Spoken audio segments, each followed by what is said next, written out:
درود به پایان شنونده‌های عزیز، من حقوقشناس شیرین ابرانا با شما هستم و امروز با سوال‌های زیادی شما که طول هفته جمع شد درباره اینینین گرفتن اینینین، من همه سوال‌ها رو جمع کردم. من امروز جواب میدهم.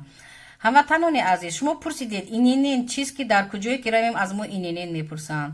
فراموش نسازید اینینین بعضی زیادی شما میدونید اون رو، زیادی شما نمیدونید. نفرانی که نمیدونید سوال دادید، من همین حجت اینینین میباشد، یعنی که ایندیویدوالنی نالوگوی نومر، یعنی با توجیکی میشد رقم مشخصی اندازه‌پرنده. شما فراموش نسازید که همین اینینین در همه دولت در کار است. کسی که کار میکند، کسی که ماشین میخرد، ماشین میفروشد، خانه میخرد، خانه میفروشد، همین اینینین پرسیده میشود. برای همین شما هم شهروندان خارجی هم باشید، مهاجر هم باشید، شما حقوق دارید اینینین گیرید و با شما باید دهند موافق قانون، موافق کودکسی نالوگ همه روسیه میدهند با تمام شهروند خارجی هم. شما فقط عریضه میسپارید، عریضه پیشنهاد میکنید و اینسپکتور عریضه شما رو قبول میکند. در اساس همون عریضتون با شما انامخی اینینین میتید، رقم مشخص میتید. این تا آخر عمر همین رقم مشخص میموند، دیگر نمیشود.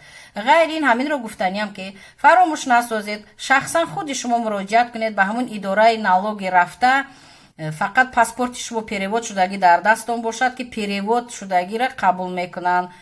بعد اوریجینال رو تفتیش کرده همون پیروود اوریجینال رو در دستشون میگیرن، در بازا میمونن.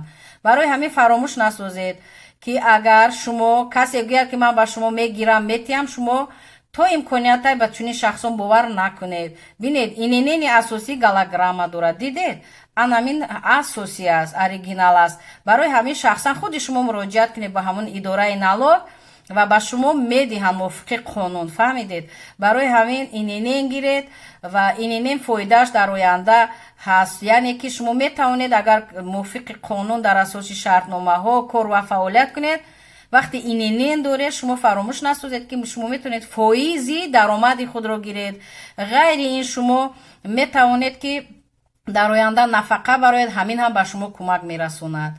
برای همین اینینین حتما گیرید، از فایده خالی نیست. و نفرانی که شهروندانی که در اینجا زندگانی دارید، حالی شهروندی روسیه نیستید، گرجدانی نیستید، فرزندان شما از 14 ساله بالا باشن، برای فرزندان نوبالغتان نیز اینینین گیرید. فقط شهادتنامه تولد وی رو گرفته میروید مراجعت میکنید قطعی فرزندتون انمی خیلی اینینین با اون میدهند. می شود که اینجا در روسیه نفرانی که 15 ساله 16 ساله موافق کودکسی مهنت روسیه در کارهای سبک می توانند در وقت تعطیل کار کنند. برای همین اینینین حتما لازم است، در همه جا لازم است. اکثر وقت در مکتب‌های عالی میپرسند. برای همین برای فرزندان خود نیست گیرید.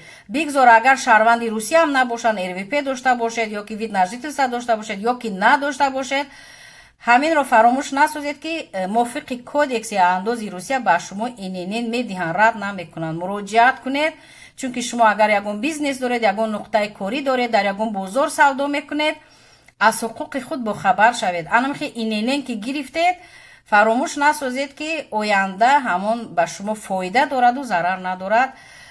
برای همین در کانال شیرین ابرانا حقوقشناس ابونه شوید.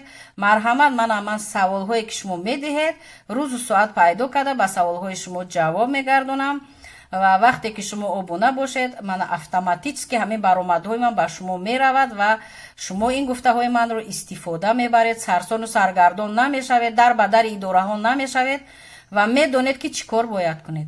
سلامت باشید، در امان خداوند باشید.